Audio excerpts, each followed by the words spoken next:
नमस्कार, स्वागत है आप सभी का के न्यूज पर खबरों की खबर में और मैं हूं आपके साथ परेश चतुर्वेदी। बेटियों को लेकर आज भी उस तबके का नजरिया खतरनाक है जिसे रोज बरोज रोटी की जंग लड़नी पड़ती है। यूपी अपनी बहन बेटियों की असमत बचाने में लगातार नाकाम हो रहा है और सरकारी तंत्र की सुस्ती सूबे के दामन को दागदार कर रही है। आजादी के 70 साल बाद भी कालाहांडी की तस्वीर काली ही रह गई और पाला बदलती सियासत के बूते मोर्चे पर खड़ी बीजेपी दम ठोक रही है। बुलेटिन में और भी तमाम बड़ी खबर होंगी।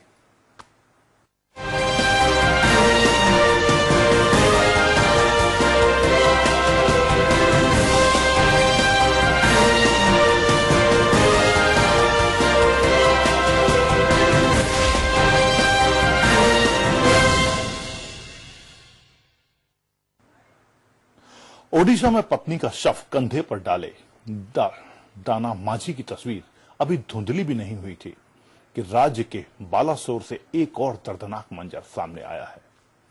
यह वीडियो बालासोर के सोरो इलाके का है, जहां के एक स्वास्थ्य केंद्र में पर एक शव के ऊपर खड़ा होकर अपने पैरों से उसकी हड्डियां तोड़ता है। इसके बाद दो कर्मचारी इस सिमटी लाश को कपड़े और प्लास्टिक से लपेटकर बांस की लकड़ी पर लटकाते हैं और अपने कंधे पर उठा लेते हैं।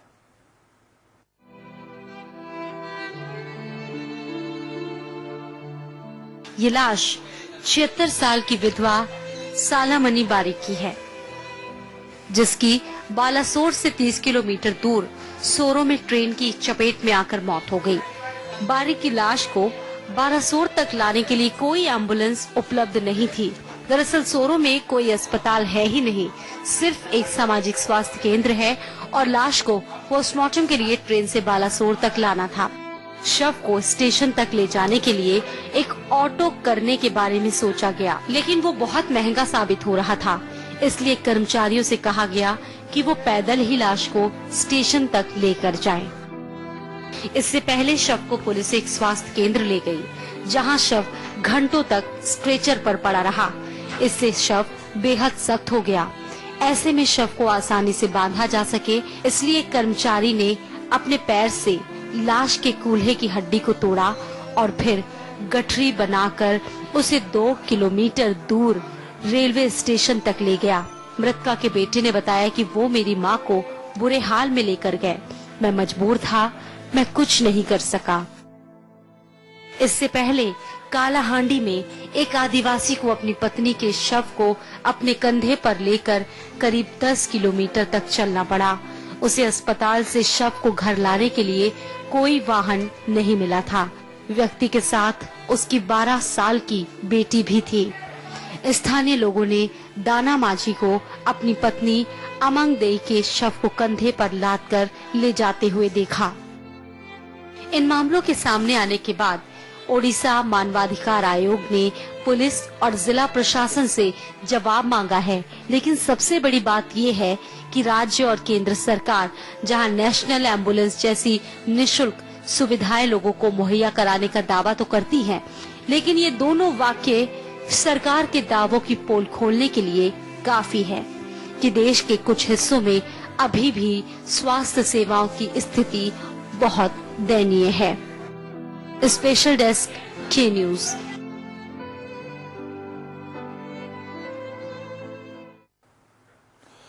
दिल्ली में एक दिल दहला देने वाली घटना सामने आई है, जहां 2 मासूम बच्चियों को लड़की होने की इतनी खौफनाक सजा मिली कि किसी भी इंसान की रूह कांप जाए।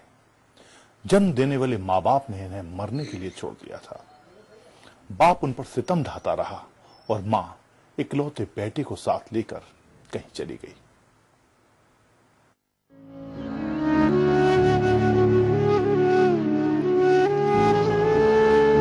जिन्हें मां की गोद में होना चाहिए वो अस्पताल के बेड पर हैं। जिन हाथों में दूध के कटोरे होने चाहिए उन हाथों में पैकेट बंद चिप्स हैं। ये तस्वीर उस देश की है जहां बाल गोपाल को भोग लगाया जाता है, दूधों नहलाया जाता है। ये तस्वीर उस देश की राजधानी की है जिस देश में बच्चों को भगवान का रूप माना जाता है, जिस देश में बाल गणेशा स्क्रीन पर आदर्शों की कहानी करता है। बाहरी दिल्ली के अंबेडकर अस्पताल के बेड पर दो बेटियां समाज की बेहुदा सोच की गवाही हैं। ये उसी समाज की बेटियां हैं जो समाज नवरात्र में देवी के 9 रूपों की आरती उतारता है, कुंवारी कन्याओं के लिए भोज आयोजित करता है, लक्ष्मी की प्राप्ति के लिए तमाम कर्म धतकर्म करता है। ये उसी समाज की बेटियां हैं जहां बेटियों का जन्म पाप कर्मों का फल माना जाता है, बेईमानी की निशानी मानी जाती है, परिवार का बोझ माना जाता है। इन बच्चियों को मां ने पहले ही छोड़ दिया था, बाद में पिता ने छोड़ा, बस सांसों ने साथ दिया, वरना मौत तो सिर पर सवार थी। 3 महीने पहले इसकी इन लड़कियों की मदर एक लड़के को लेकर चली गई और उसके बाद इनका बाप शराबी है और वो शराब पीता था। इनका बच्चियों के सिर में कीड़े पड़ गए थे, उसने इलाज नहीं, यहाँ बहुत स्मेल आती थी और लड़कियां अगर उस दिन मैं इन्फॉर्म नहीं करता तो दूसरे दिन वो खत्म हो जाती, मर जाती। समयपुर बादली इलाके के राधा विहार नेपाली कॉलोनी में किराए पर रहने वाले बबलू की आर्थिक हालत खराब हुई तो पत्नी बेटे को साथ लेकर फरार हो गई। घर में जब खाने को भी नहीं बचा तो दोनों बेटियों को एक खाट पर छोड़कर बबलू भी फरार हो गया। दरवाजे पर ताला लगा देख पड़ोसी भी कुछ समझ नहीं पाए। 4 दिन बाद बच्चे की सिसकी सुनकर पड़ोसी ने खिड़की के सहारे अंदर देखा तो दोनों बच्चियों पर नजर पड़ी। ताला तोड़कर बच्चियों को बाहर निकाला गया। बदन में हरकत नहीं थी, सिर से खून बह रहा था, जख्म पर कीड़े घूम रहे थे, लेकिन सांसें चल रही थी। शुक्रिया दिल्ली पुलिस का जिसने तत्काल अस्पताल पहुंचाया, इलाज में पूरी ताकत झोंक दी। डॉक्टर ने कोई कसर नहीं छोड़ी। आज दोनों बच्चियां मुस्कुरा रही हैं, लेकिन जाएं तो जाएं कहां जब मां का आंचल ही अपना नहीं रहा, जब पिता का साया ही दूर कर गया तो फिर अपनाएगा कौन। ये 2 छोटी बच्चियां हमारे पास 19 तारीख को शाम को आई थी। इनके नेबर जो थे वो उनको लेकर आए थे। दोनों बच्चे भूखे थे, पता नहीं कितने दिनों से उन्होंने खाना नहीं खाया था और दोनों के सर में कीड़े पड़े हुए थे। अब क्या हालात है? हमारे ही हॉस्पिटल के लोगों ने उनको खिलाया पिलाया, उनके सारे कीड़े निकाले। तो गर्व कीजिए हम सभ्य समाज का हिस्सा हैं। तो गर्व कीजिए हम उस देश के निवासी हैं जहां स्त्रियों को देवी माना जाता है। तो गर्व कीजिए हम उस देश के निवासी हैं जहां कार और एसी की बिक्री से जीडीपी तय होता है। कीजिए गर्व, क्योंकि कल जब ये 2 बेटियां बड़ी होंगी तो इन्हें भी जीडीपी वाला ग्रोथ रेट बताना होगा। गर्व कीजिए, शर्म करने से हासिल ही क्या होना है। दीपक दहिया, के न्यूज, दिल्ली।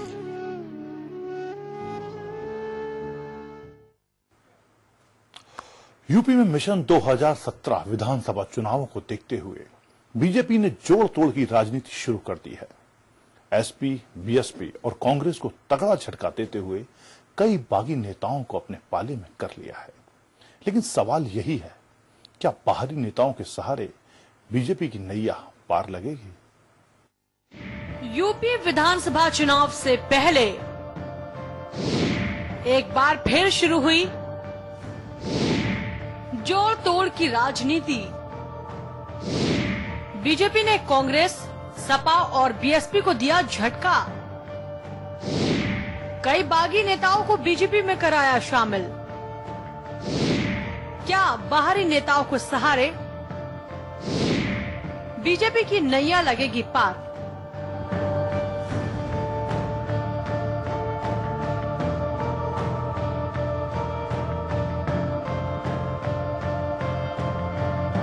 यूपी विधानसभा चुनाव से पहले बीजेपी का जोड़ तोड़ अभियान जारी है।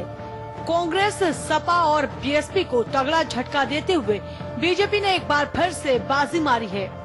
लेकिन सवाल जस का तस है कि क्या बाहरी नेताओं को भरोसे बीजेपी का मिशन यूपी का सपना पूरा होगा?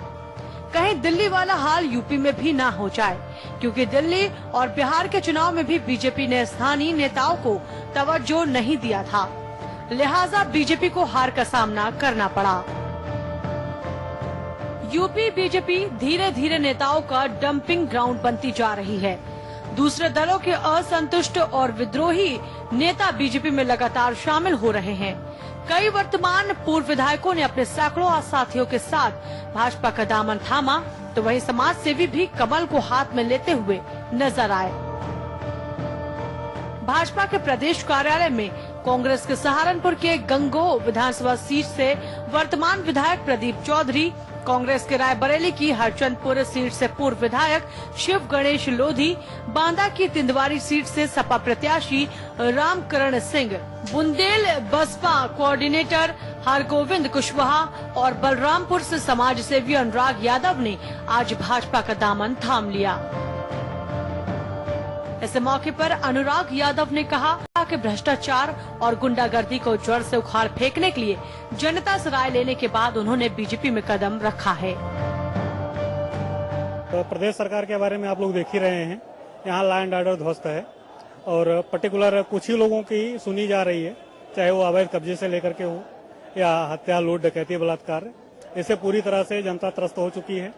मैं माननीय नरेंद्र मोदी जी की नीतियों में आस्था रखता हूँ और लगता है कि उनके नेतृत्व में अगर प्रदेश सरकार बनती है तो उत्तर प्रदेश में इन सारी चीजों से मुक्ति मिलेगी। चुनावी मौसम में जोड़ तोड़ की राजनीति जारी है। हर पार्टी अपने अपने पाले में नेताओं को लाने का खेल कर रही है। अब देखने वाली बात होगी क्या दल बदलू नेताओं के सहारे मिशन यूपी की नैया पार लगती है। खैर, अब गेंद जनता के पाले में है, किसको सत्ता पर बैठाती है और किसको विपक्ष में बैठाती है। के न्यूज के लिए लखनऊ से दिवाकर त्रिपाठी की रिपोर्ट।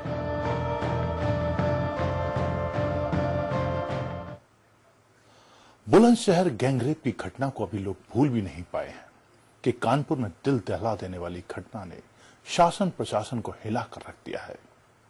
कानपुर में एक युवती के साथ गैंगरेप के बाद दरिंदों ने उसका चेहरा तेजाब से जला दिया। आरोप है कि शहर की कलेक्टरगंज थाने की पुलिस ने मामले को दबाने का दबाव भी बनाया। नहीं थम रहा है महिलाओं पर तेजाब अटैक,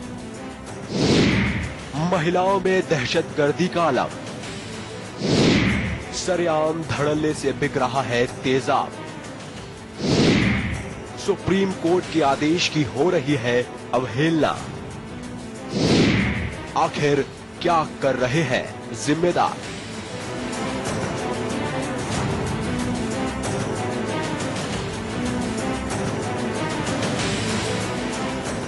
यह है इलाहाबाद की रहने वाली एक 38 वर्षीय युवती जो इलाहाबाद पैसेंजर ट्रेन से कानपुर आ रही थी।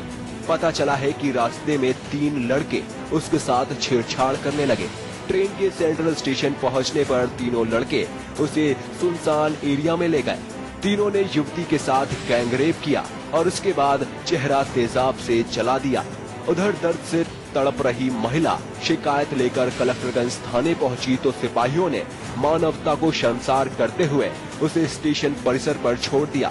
वहीं जानकारी पर जीआरपी के सिपाही पहुंचे और उसे इलाज के लिए केपीएम ले गए, जहां डॉक्टरों ने इलाज से मना कर दिया और फिर उर्सुला में उसका इलाज शुरू हो सका।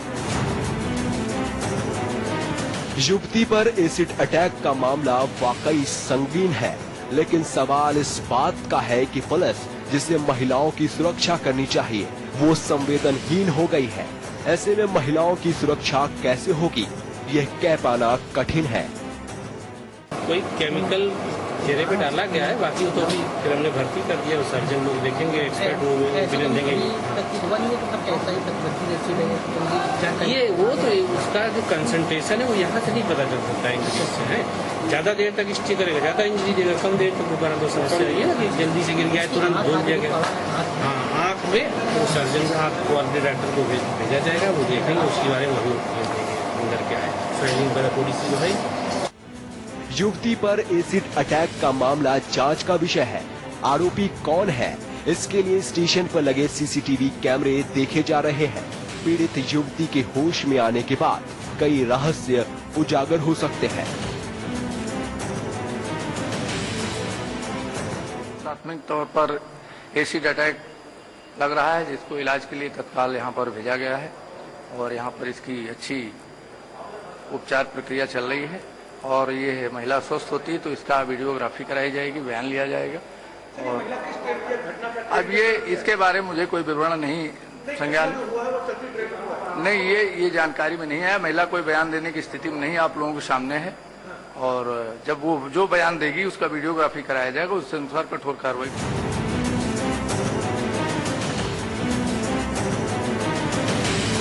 युवती पर तेजाब डालने की खबर के न्यूज पर दिखाए जाने के बाद ADG law and order Daljit Chaudhary ने घटना को संज्ञान में लिया और कानपुर के पुलिस अधिकारियों को फोन कर मामले को गंभीरता से लेने के लिए कहा।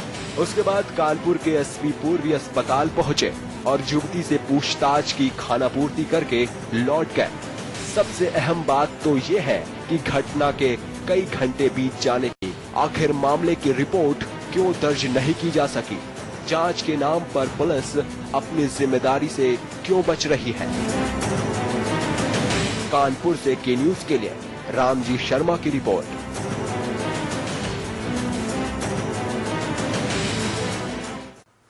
प्रदेश में बाढ़ की स्थिति काफी गंभीर बनी हुई है।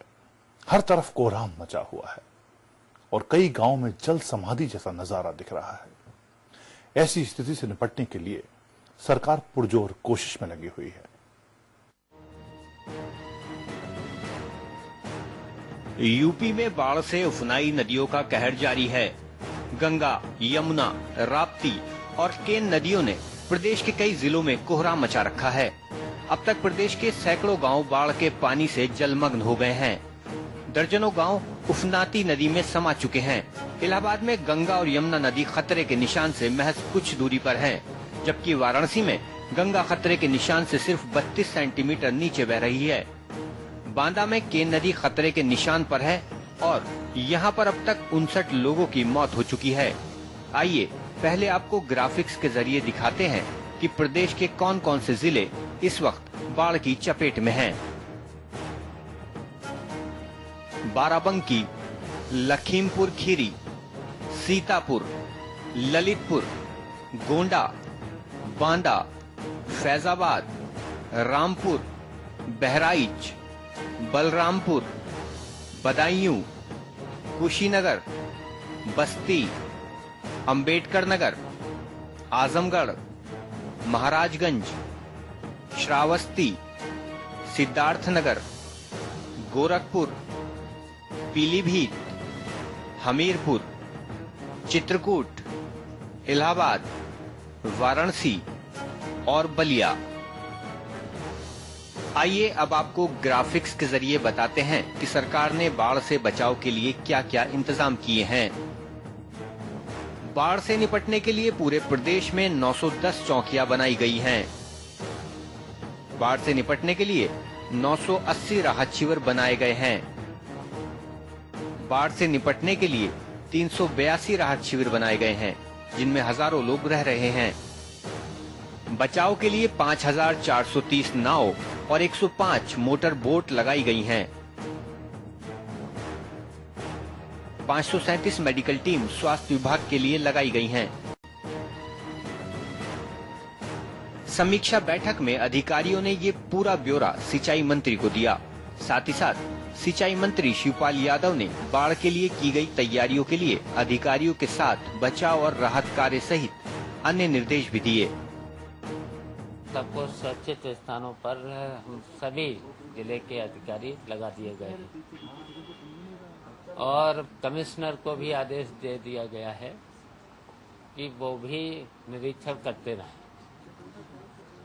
और लेखपाल लोगों को भी कह दिया गया है पहले बाढ़ का काम देखें, स्ट्राइक खत्म करें, पहले बाढ़ के काम में भी लग जाएं। शिवपाल सिंह यादव ने पिछले 2-3 दिनों में पूरे पूर्वांचल का हवाई सर्वेक्षण किया और कहा कि बनारस में स्थिति काफी गंभीर है। 1978 के बाद 2016 का रिकॉर्ड अब की बार टूटा है और सभी जिलाधिकारियों और मंडलायुक्तों को निर्देश दे दिए गए हैं और साथ ही साथ बाढ़ प्रभावितों के लिए सरकार राशन तक की व्यवस्था कर रही है। लखनऊ से के न्यूज के लिए मनीष पांडे की रिपोर्ट।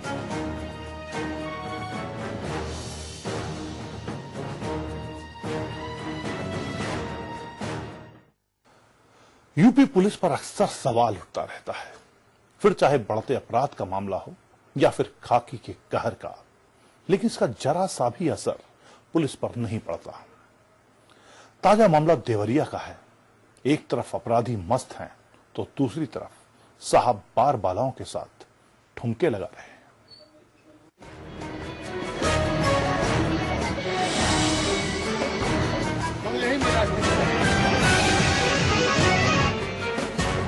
सूबे में अपराध थमने का नाम नहीं ले रहा है। बलात्कार, अपहरण और चोरी जैसी घटनाएं तो आम बात हो गई हैं, लेकिन इसका असर पुलिस पर जरा सा भी नहीं पड़ रहा। आलम यह है कि थाने में बार बालाओं के साथ ठुमके लगा रहे हैं। जरा आप भी देख लीजिए तस्वीरों को।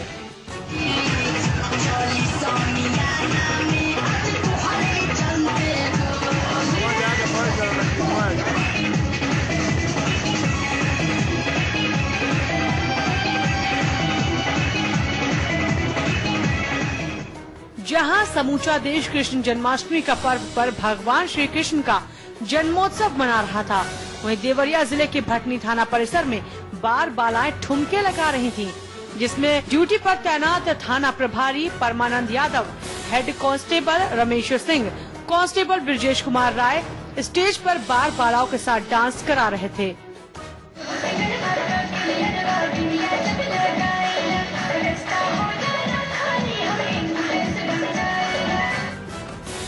इतना ही नहीं, मीडिया से भी पुलिस वाले उलझ गए।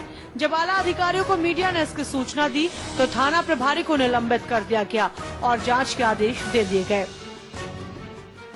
यही मिला। अरे यही क्या, हम अपना काम कर, अपना काम कीजिए, आप अपना काम कीजिए ना। हम आपका रंग क्या डाल दें, बताइए जरा सा। बताइए क्या रंग डालने, आप अपना रंग दीजिए ना, हमको रोक रहे हैं क्या?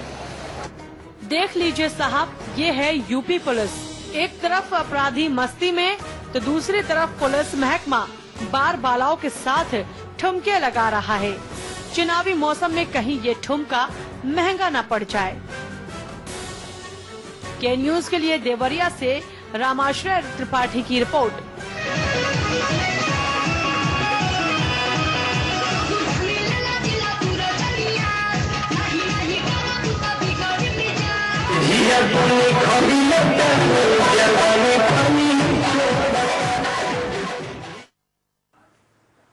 खबरों की खबर में आज इतना ही।